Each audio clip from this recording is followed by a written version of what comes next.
11,50 m de long, 1 mètre de large et 60 cm de haut, voilà les caractéristiques du dernier bolide électrique de Venturi, la VBB3 jamais contente.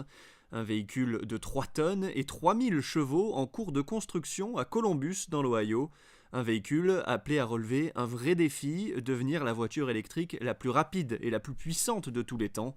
Venturi détient déjà plusieurs records du monde de vitesse avec des véhicules électriques ou à hydrogène et va tenter de prouver que les véhicules électriques peuvent aller plus vite que les voitures thermiques.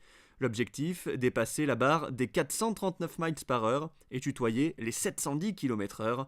Lors d'une conférence de presse organisée à l'Automobile Club de France, le nouveau programme de record du monde a été présenté étape par étape. Mi-août, nous allons participer à un challenge qui s'appelle donc la Speed Week, énormément de véhicules de toutes sortes. Donc ça, c'est les premiers tours de roue de notre engin de près de 3000 chevaux électrique.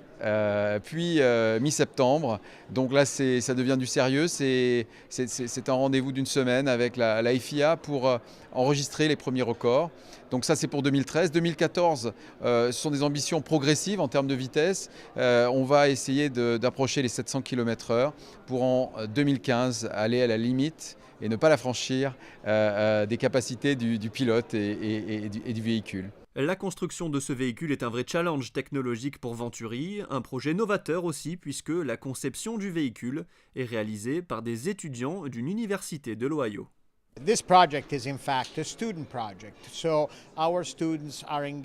projet est en fait un véritable projet étudiant. Nos étudiants de l'université de l'Ohio sont impliqués dans de multiples aspects du programme comme le design, le développement de certaines pièces, les simulations sur ordinateur ou le travail sur l'aérodynamique.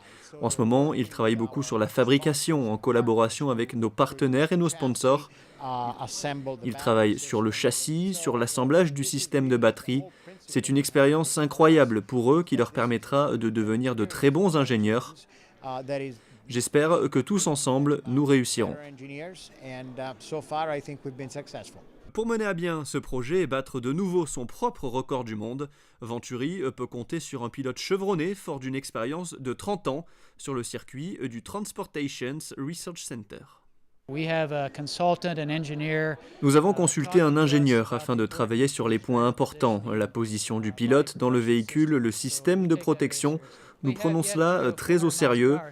Nous devons atteindre les 400 miles par heure. Les simulations indiquent que nous devrions y arriver. Nous avons déjà franchi les 300 miles. Quand je conduis, je ne pense qu'à bien faire mon travail. Il y a eu tellement d'énergie dépensée et de temps consacré à la recherche par toute l'équipe qu'honnêtement, je ne pense qu'à bien faire mon travail. La tentative de record sera réalisée en présence de la FIA qui homologuera la performance et le run sera soumis à des règles précises. Dans les règles imposées par la FIA, on a la longueur de la piste qui n'est pas imposée. Par contre, on va mesurer la vitesse sur le mile ou le kilomètre qui se trouve au centre de la piste. Donc ça veut dire que le choix de la piste est très important pour le record, puisqu'il va falloir prévoir une distance suffisante pour l'accélération du véhicule, rentrer donc dans ce mile central à la vitesse maximum, tenir cette vitesse maximum, et ensuite décélérer jusqu'à arrêter le véhicule. Et puis pour la FIA, il faut faire 2 runs consécutifs dans les directions opposées. C'est-à-dire qu'une fois qu'on a arrêté le véhicule, on va refroidir les batteries, on va les recharger, on va vérifier les pneus, et puis on va mettre le véhicule dans l'autre direction. Il va falloir refaire un run donc dans la direction opposée, et c'est la moyenne des 2 vitesses qui fera la vitesse homologuée par la FIA. C'est ici, sur le lac Salé de Bonneville, qu'aura lieu ce défi incroyable du 14 au 18 septembre 2013. La marque a amélioré pour la VBB3 jamais contente, 495 km/h.